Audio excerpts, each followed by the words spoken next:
Dear students, welcome. You know that in our previous classes we discussed about popular struggles and moments, and we have studied two cases. One was of Nepal and another was of Bolivia. Two countries had two different issues. In Nepal, the movement was launched for the restoration of democracy. In Nepal, it was against the privatization of water. So, students, you know that different sections of society, different uh, people were involved in these moments, in these struggles. So, in my today's class, I will try to make you understand some of the organizations that launch movements, what may be called as the movement groups or pressure groups or interest groups. So first of all, we will try to understand what are interest groups or pressure groups, and after that we will compare it to the movement groups. Students, interest groups or pressure groups or organizations with people. Interest groups or pressure groups or organizations with people when people with common occupations, interests, aspirations, or opinion come together in order to achieve a common objective. Now I may repeat it. Interest groups or pressure groups or organizations when people with common occupations, interests, aspirations, or opinions come together in order to achieve a common objective. These interest groups or pressure groups have a strong organization. These pressure groups or interest groups have a strong organization.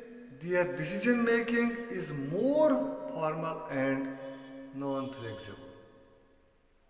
They have permanent members. They have permanent members.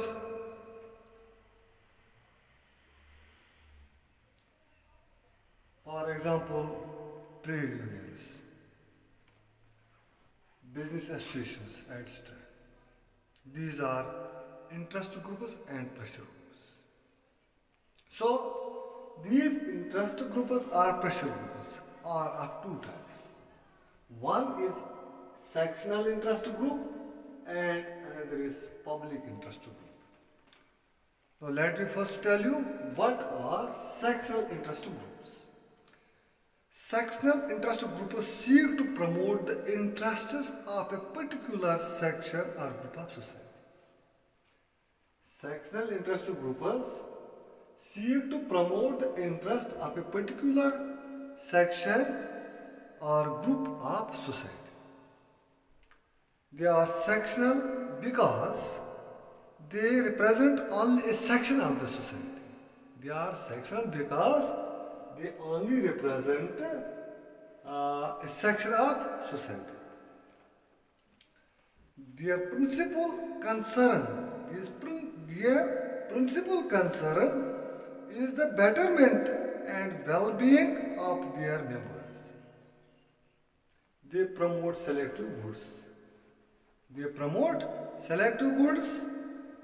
For example, we have trade unions, we have business associations, we have professionals, etc. These are called sectional interest groups.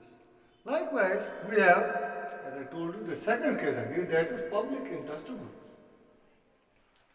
Public interest groups promote the interests of the common people. Interest of the common people is contrary to the sectional interest groups who promote the interests of particular section of society. Public interest groups promote the interests of the common people. They are public because they take public issues rather than private. They take public issues rather than private.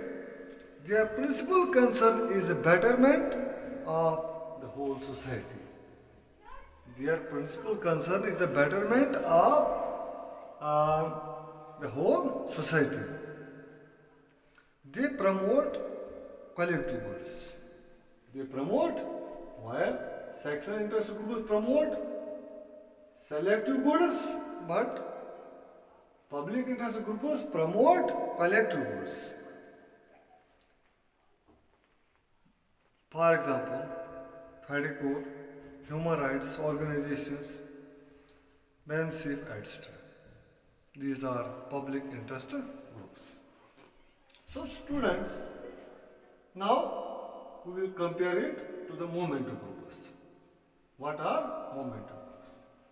So momentum groups are formed with the help of mass participation. Momentum groups are formed with the help of mass participation. They has a loose organization.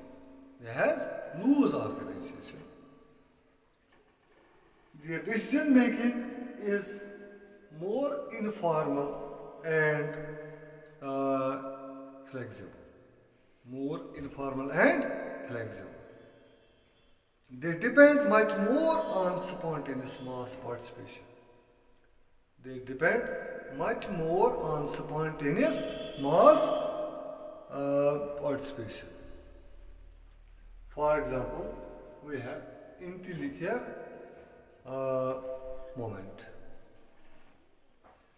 Students, as I told you, these moment groups are also of two types. One is issue specific movement, and then there is long term movement.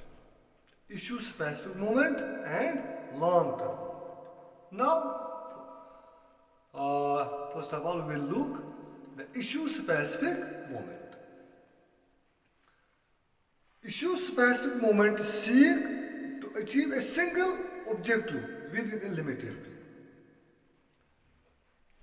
Issue specific movement seek to achieve a single objective within a limited frame. The active life of issue specific movement is very short because they take some specific issues.